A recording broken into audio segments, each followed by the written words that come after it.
welcome to another episode of Real Slice, and welcome to a wonderful day here at Hoi An, Vietnam. So we are here because we are going to have our company retreat, and I'll be taking over that in a bit. So medyo kabado 20 ako, but I'm just so eager to have it finished. I'm so happy that you're able to journey with me this week. Have you ever been tested? Have you had any temptation that you had the urge to do? Have you failed a lot of times? Have you tested God? There are a lot of questions that surround testing, and I'm just so eager to talk about it with you. And I really hope that you grab a blessing out of watching this episode for sure, because we are at the beginning of Lent of 2025, at ang daming bagay na for sure magandang mangyayari this coming week. So just stick around and yeah, let's have some fun. Really, the reason we're all here, and the thing I want you all to take away from this week, is we work together every single day, and we work really hard, have pods in our departments, in our teams, and this is like one opportunity in the year to really get to know each other, spend time with each other, to make friends, sit down and ask questions in person rather than in Slack. So just, I think, for all of us, really make the most of that opportunity, and yeah, fun to get to know each other.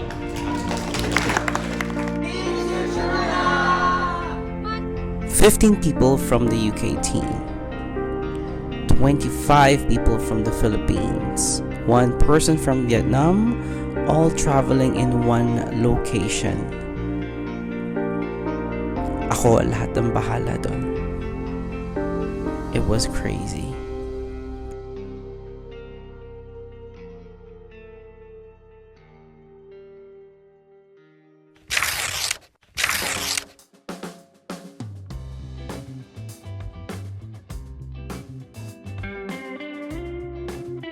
Second day here in Vietnam in VinPearl Hoi An, and yeah, everything is so far doing amazing, and I'm just so grateful.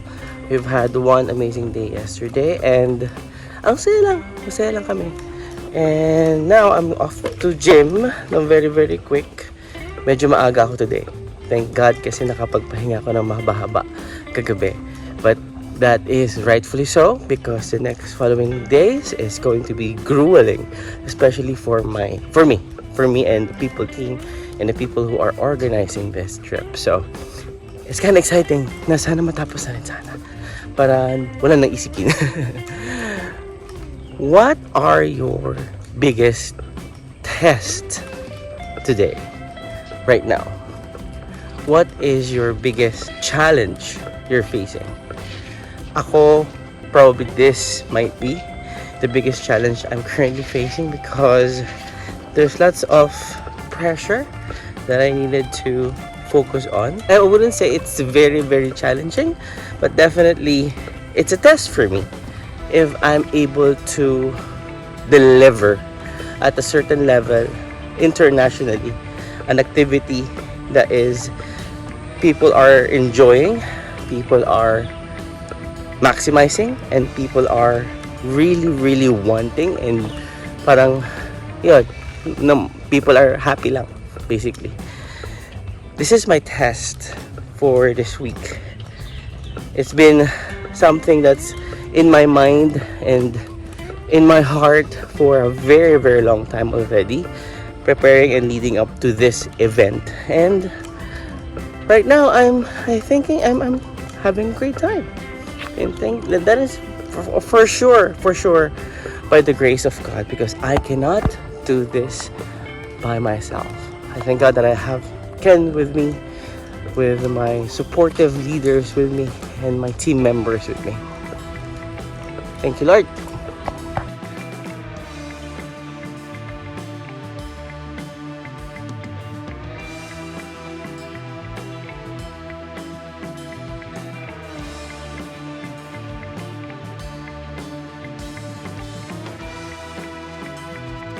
them. Yeah. Oh, you guys are gonna be. He's doing so good.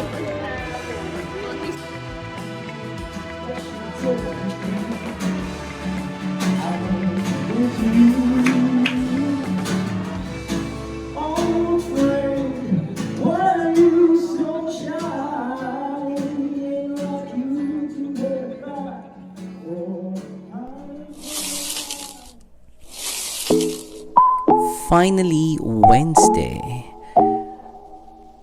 Halfway through of the things and activities that we set during our Saturday retreat, and finally may free time kami para makapag-sea deep ni Kina. And yeah, one in a box. We swam in Vietnam.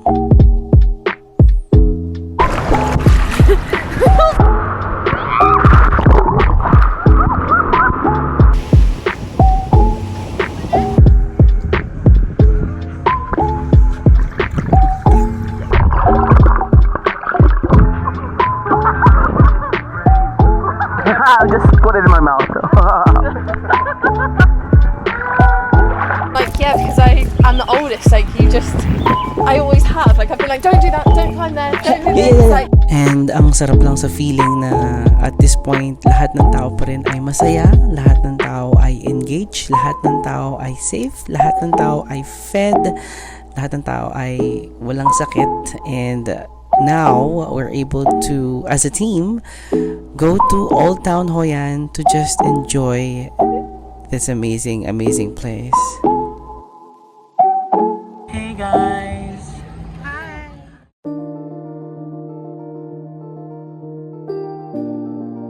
We'll cross the bridge when we get there.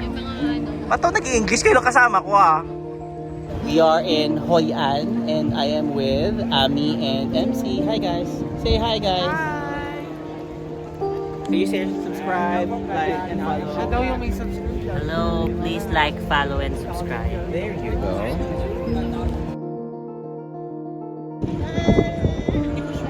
Hi guys. Had fun. It was an incredible experience to be able to make a wish and float a lantern along this incredible river. And also, we probably cannot emphasize this more. This is probably the best Vietnamese food that we're able to really experience, and this with a team. It's truly a night to remember, and unti-unti naging successful talaga ang sa Saturday retreat namin.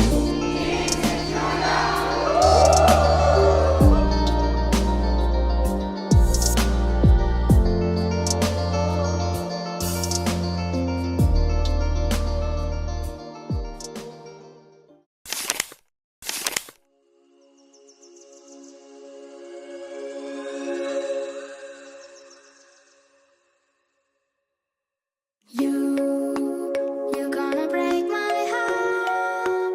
You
So, malikabok.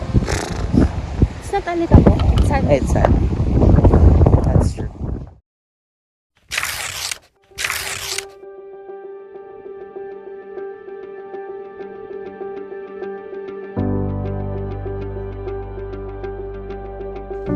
What part of Citroen's culture is my favorite? I love the engagement. Yeah, the engagement activity we do. It brings us more closer. Dropping the gap or filling in the gap, filling in the void that separates UK culture from Philippine culture. So whenever we do engagement like this, it always makes a lot of difference. And looking at long term, I know we're really building a really good foundation of trust. And the way we believe in the process or how we do things at work, it really has a really good impact. So yeah, I think that's the best I can give, the engagement activity. The thing I love most about the people at Citruna is everyone is so different from each other. We come from different parts of the world, from different backgrounds. We have different hobbies, different things we like to do outside of work, different working styles, but we really unite together really well as a team and as a single unit, sort of working towards the same goal. What I love the most is that everyone really does want the best for each other, and we all push each other in the same direction. And I would say that's my favorite thing. You know what? I started working like 8 years ago with Stephen, just us two. It was really nice having the opportunity to work from home. You don't have to get the pressure of commuting to where you work and then struggling work and life and taking care of kids. So having the opportunity to work from home is really beneficial. And also Citruna has created such kind of family oriented and friendly culture where everyone get along. We don't feel like we have to compete against each other, which is really nice, and everyone works well. Everyone wants to contribute for the growth of the company, and always willing to help. If you gonna start working with us, you will love spending time with us, and maybe one day you have the opportunity to meet in person, and it will be really nice. I think that's it. What I love about Citruna is basically the culture, the people around me. Everyone's an expert, and the thing is, everyone's also super supportive.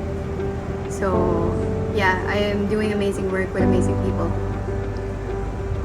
So just a toast to Citruna and the future.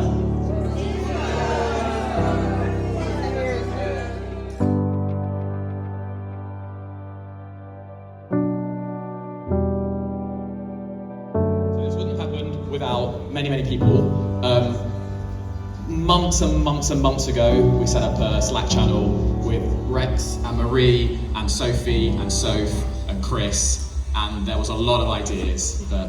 And then the final thank you I want to make is to the guys in the corner over here who are still working. Because whilst we've said a number of times this is a work trip, for most of us, we do a bit of work, but then we're going to the sauna and the spa, and we're having sea dips and runs and going to Vin Wonders. Whilst the whole time, Rex, Marie, Riza and Ken have been non-stop working. And for anyone that came on the last very good trip to Boracay, or the one before, it was fun, but one thing it might not have been was perfectly organised. And so I know how hard it is to get, that was 20 people for 3 days, in a getting anywhere, doing anything, and the fact that we've had 37 people for a whole week and it's gone literally perfectly is incredible. So I want to call them all up here. Thank you so much.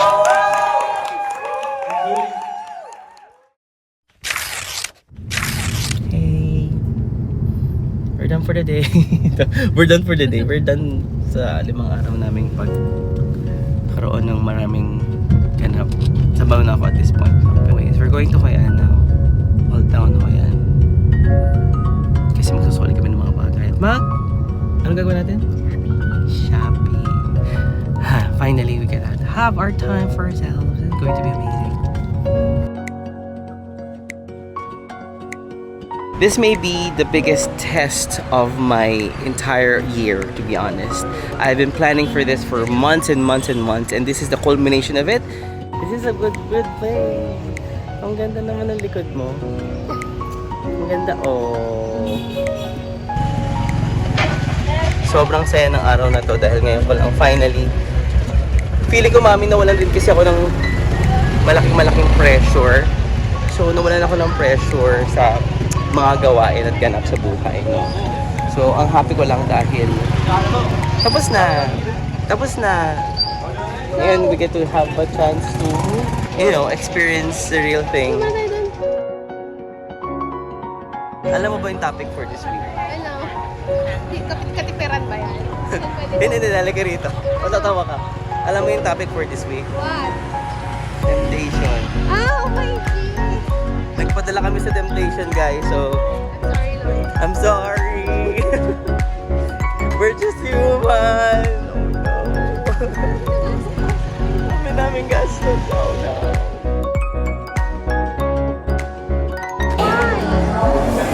This is good. Have you eaten ice cream already?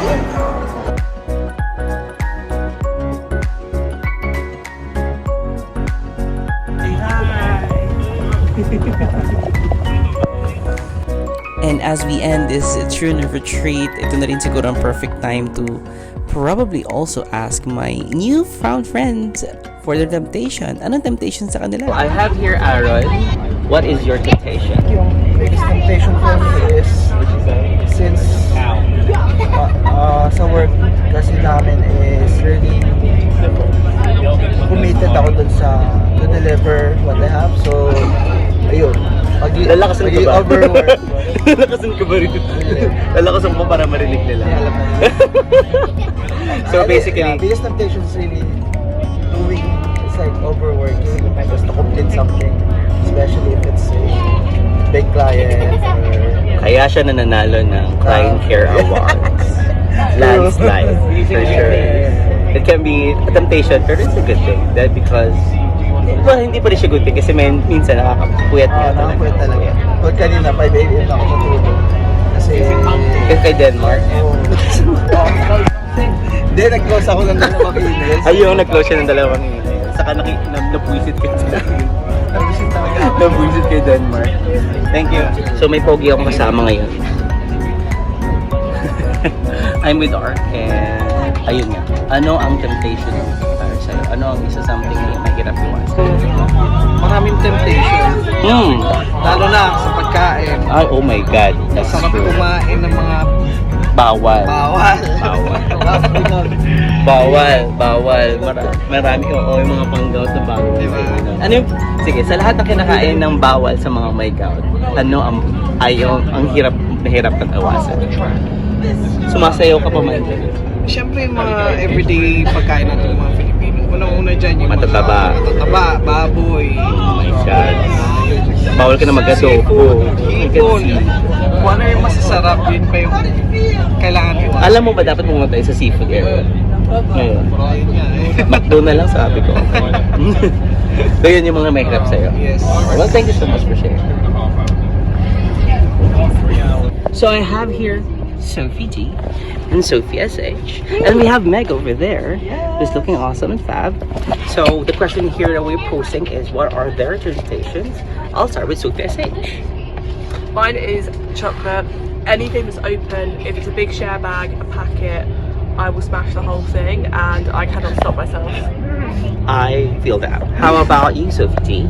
So I have two things. Number one is the same as Sophie SH, chocolate. I cannot stop, I will continue to go. Second one, love of my life, is cheese. I love cheese. They Too have much cheese over there. To be fair, you've been having a good amount of cheese this weekend. I've been, but yeah. it's not been too much. No, but if you get that cheddar on that pasta, I can't see the pasta. Oh, Have you tried? I'm sorry. Did you try the seafood with cheese in it?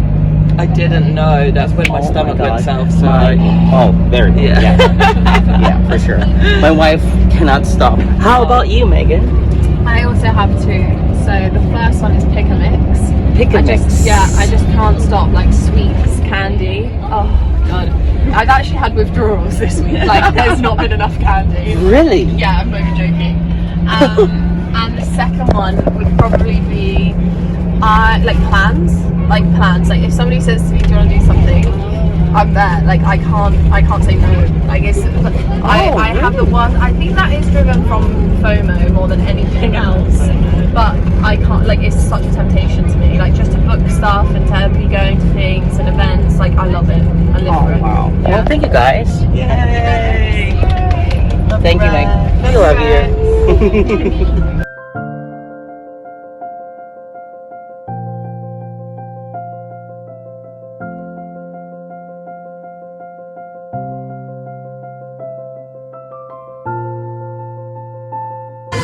So Nam named mine. What's the name again, Nam? Green. It's Green. Hi, Green.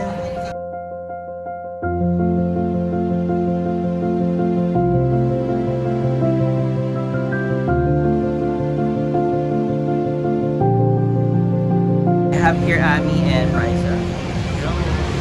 I have a question for you because sinagot na to ni Aaron. What is your biggest temptation? What is something that you find so hard to resist? Ami. I love sweets. Sweets. So, we're gonna... Pwede magtagalog ha? Pwede ba? Oo naman. Sige. Kung susuhulan niyo ako ng chocolate at kahit anong matamis, i-give you kagad ako. Ikaw, Raisa. Mine is rest. So it's both a temptation and a priority. Yeah, for sure. Gusto ko nag-rest but at the same time, Medyo nasusobrahan. nasusobrahan. Pareho kayo nito. Kasi mahilig din matulog. Not necessarily tulog, but Rest lang talaga. Right? not working. Okay. Thank you so much.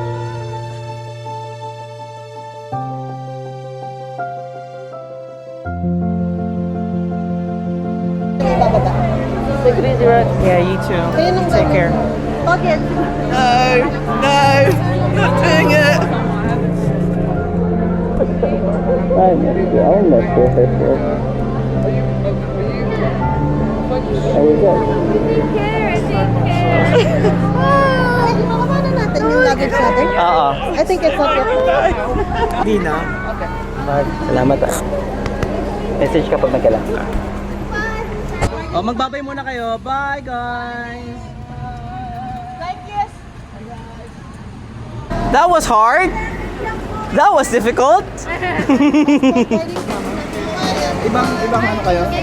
Wednesday pa kami uwi. lang kasi na. Oo. Okay naman yan. Oo. Galingan ko. Sige. Ingat kayo. Enjoy. Finally, we are free. And yeah, I'm just so excited na makapag-bonding na lang kaming dalawang mag-asawa. After a grueling week of just activities, bonding, kami na lang ngayong dalawa.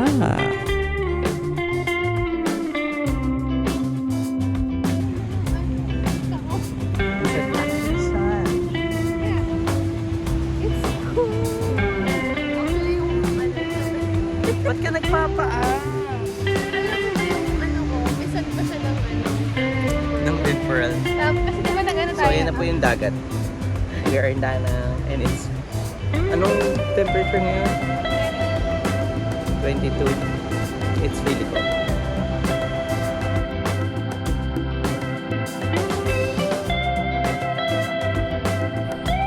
And for our first night here in Da Nang, Vietnam, syempre ang pinaka-famous na market and the Dragon Bridge.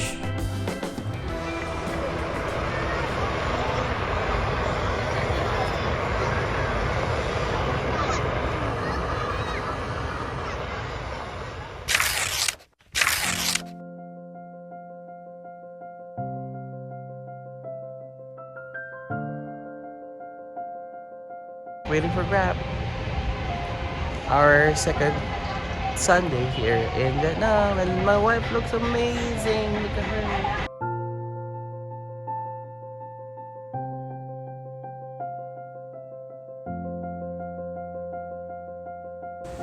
temptation is real, my dear brothers and sisters, and it is part and parcel of our spiritual journey. Temptation is everywhere, and it exists at all times. Nobody is exempted from temptations, right? Nobody. Even Jesus himself is a victim of it. No one is spared of temptation. We can take comfort in knowing that Jesus has already walked this path before us. He knows our struggles. He knows our weaknesses. He knows our desires, my brothers and sisters. But He also shows us how to overcome temptation through prayer, through fasting, and trust in God's Word.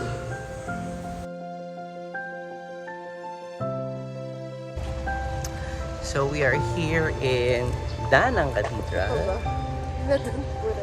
It's called the Pink Church, and nag-aalala kami, to be honest, dahil hindi kami nakapag-above nung Ash Wednesday.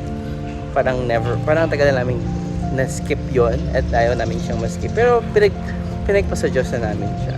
But apparently, today, we've had our ashes. So they allowed us to have our ashes this Sunday, which is amazing. And we're so grateful na nagawa namin siya. At binigay sa amin sa kanya. Plus, lots of shopping na hindi namin pagsisisihan. Dahil ito talaga yung purpose ng mga binibili dapat galing dito. Okay. Ang sarap. Bakit gano'n? Nagulat din naman parang wait lang. May alam ko na yung lasa ng Vietnamese coffee, yung soda, yung normal. Diba?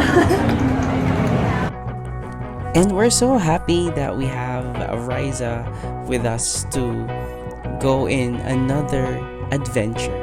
And this time we're going back to Hoi An to go to My Son Sanctuary. Yes, Riza. Ready sa paglalakad. True. Takot ka ba? Hindi kasi baka natakot ako magtakot. Tama naman. May point. So My Son Sanctuary is deep within the forest of Vietnam, Hoi An, and it is a Hindu place of worship. Hey!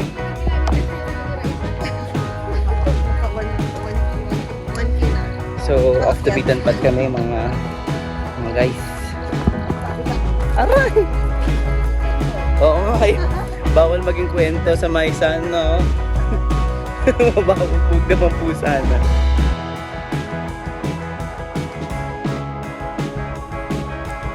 It was a very unique experience actually to see the program, the show, and definitely the views of the ancient ruins that is My Son Sanctuary. Marami ring movies kami napanood na ito yung fini-feature, and it's so great that Riza, Ken, and I were able to just bond and just share the experience together. And syempre, maraming pictures at maraming videos.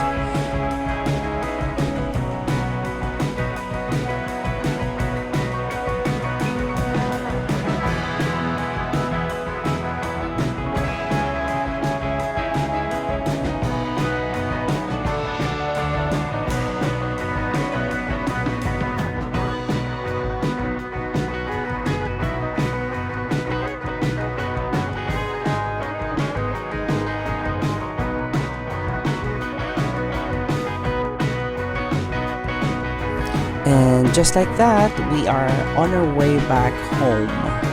And medyo naghahanap kami ng egg coffee na hindi na-experience ni Riza. So it so happens that back in Danang, where we're going, meron namang egg coffee. What experience!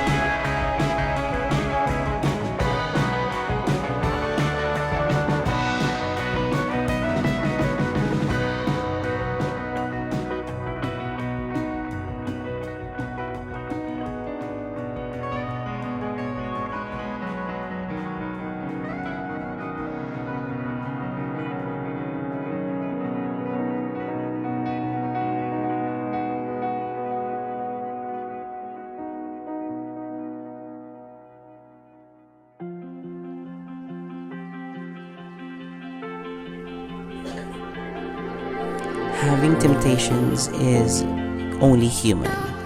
And trust in God because He became human and had temptations as well. Trust in Him because He will never forsake you. He will never leave you. He will be there for you. And trust in Him because He will finish whatever He started in you. He loves you and He wants to take care of you.